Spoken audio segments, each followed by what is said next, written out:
Typically, when you book a balcony cabin, you get the fresh air and amazing views of the ocean. But this particular balcony cabin was different from anything I'd ever stayed in. And even though I had a view of the ocean, there were some very crazy things I didn't expect to see. My balcony cabin faced a pickleball court. For those that are uneducated about pickleball is an indoor or outdoor racket/paddle sport that combines tennis, badminton, and ping pong all in one. It's a pretty crazy thing. But it's swept the nation by storm and everyone's doing it. And just 2 decks above ours, I was able to see people playing pickleball. It was really cool to see, but not as cool as you guys clicking subscribe button because you love cruising. Too soon? However, just when I thought things couldn't get any crazier, I heard this loud scream. Let's be honest, when you book a cruise, you anticipate peace and quiet with the sounds of the ocean, not terrifying screams. Our cruise was on the Harmony of the Seas. And let me break it down. It's one of the largest cruise ships, and it's filled with tons of things to do. So the Harmony of the Seas is very large. You might forget that you're actually on a cruise ship sometimes because it feels more like being in a hotel in Vegas, but I'm sure the entire ship heard this lady yell. But big ship also means that you won't feel the waves as much, which is good for people who get seasickness. So that's a bonus there.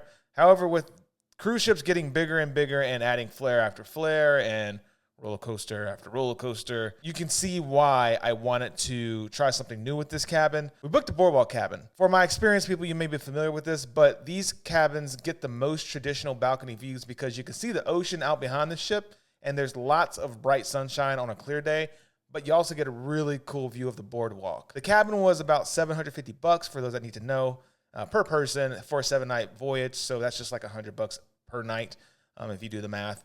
So the loud scream, I'm sitting out relaxing and all you hear is this woman yelling at the top of her lungs. And there I was like, yep, I think someone might have just fallen off the ship. It was so loud. But to my surprise, she was ziplining outside of my cabin, which was just wild. I couldn't help but notice that people were cheering her on, which was really, incredible to see. That was really fun. But when I looked down below, I saw something that really caught me off guard. I saw dancers wearing all white uniforms dancing to, I think the song's called The Last Dance by Donna Summers. Good song.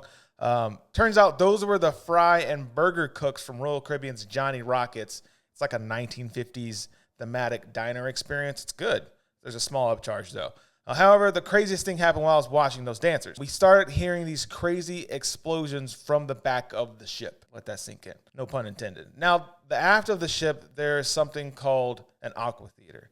And for those that don't know, the aqua theater is a special pool on the Oasis class that is deeper than any other pool at sea. And there are 2 platforms next to that pool that are like 30 feet high. And people dive into the pool from those platforms. Crazy, right? To my surprise, we had perfect seats to watch the aqua show at the aqua theater. And you can also see high divers, tightrope walkers, acrobats, and all types of incredible things. It's really cool, and you got to see it if you're on an Oasis class ship. But I was concerned about this one issue that many of you are probably thinking as well. Will I be able to sleep tonight with everything going on outside? So I did what many people do. I did a sound test. It's nothing state-of-the-art, but I closed the door, locked it, and to my surprise, a lot of noise was muffled out. So that's a good sign. But what really surprised me the most was the boarding day experience and that diamond lounge. Whew, it was so crazy, it nearly ruined my cruise. Would you cruise in a cabin like this? Let me know in the comment section below. And if you want to see how I almost ruined my cruise, just, click here and give it a shot. All right. I love you. Bye-bye.